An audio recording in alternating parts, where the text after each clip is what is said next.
Can mechanical engineering students get jobs in automobile industry? The answer is yes, but not for the reason most people think.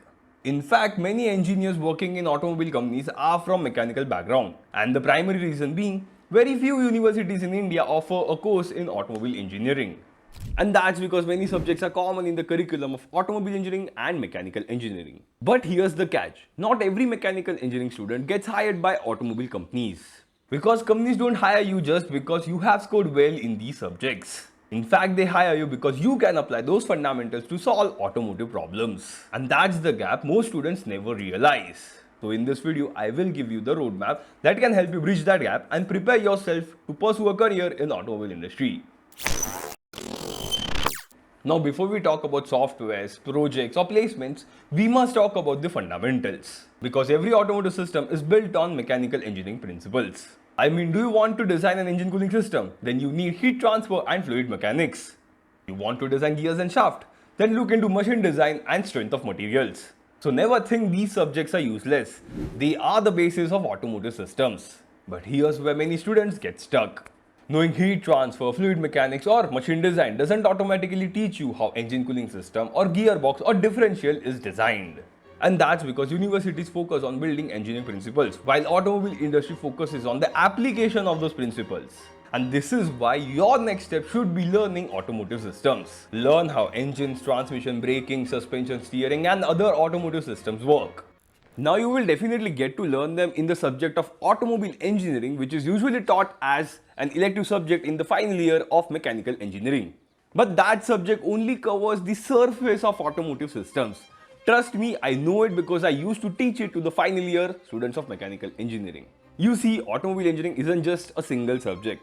It's a combination of dozens of systems working together.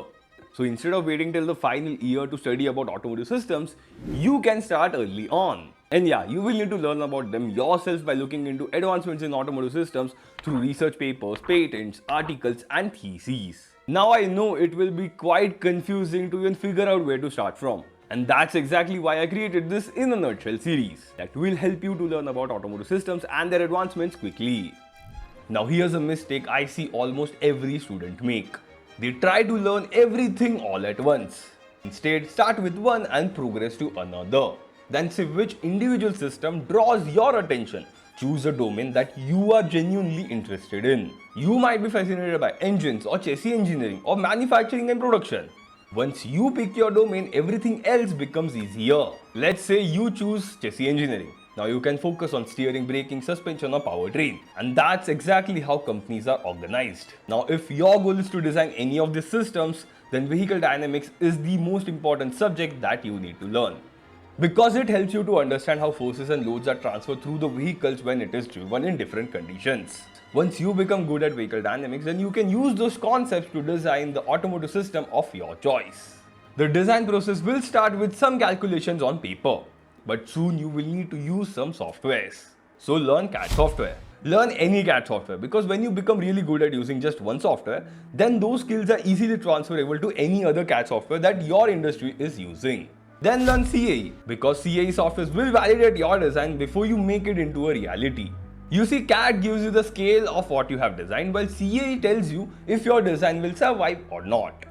Many mechanical engineering students that participate in student motorsport events like Baja, Supra, Formula Bharat, Go-Kart Design Championship and even e-bike competitions get to experience this process. These competitions teaches you things that no classroom can, as they make you go through the pressure of deadline, fight against self-doubt and work through the most stressful situation.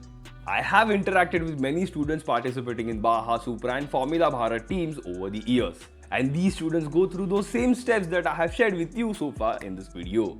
Their entire team is divided into smaller groups focused on designing individual systems of their car. And the process of team allocation is done on the basis of students' interest and knowledge. So if your university has an active student motorsports club, then join them.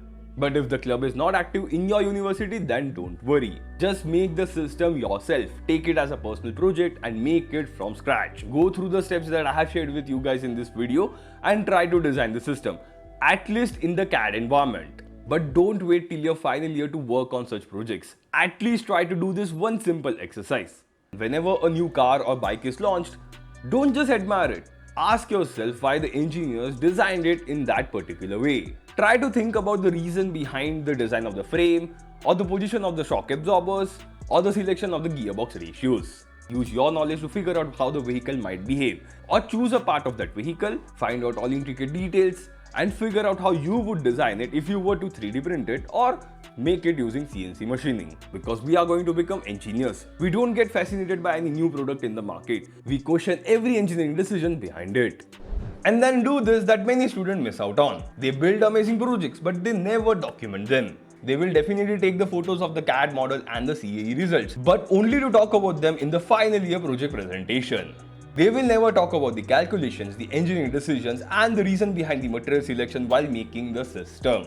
You need to share all of this on LinkedIn. This allows you to reach out to the professionals who are working in the industry. It helps you to network with them, and this becomes highly helpful if you want to pursue a career in automobile industry. Now, once you have shared your work on platforms like LinkedIn, that doesn't mean your work is done. No, because there is still a lot to learn. The problem is, the automobile industry is changing rapidly. Today, companies are looking for skills that doesn't even exist in many university syllabus. So which skills should you invest your time in? Which ones are companies actually hiring for? And that's exactly what we will explore in this video. And remember, don't be afraid to fail. Your first CAD model won't be perfect. Your first simulation might fail, and that's totally normal because every experienced engineer has gone through the same process.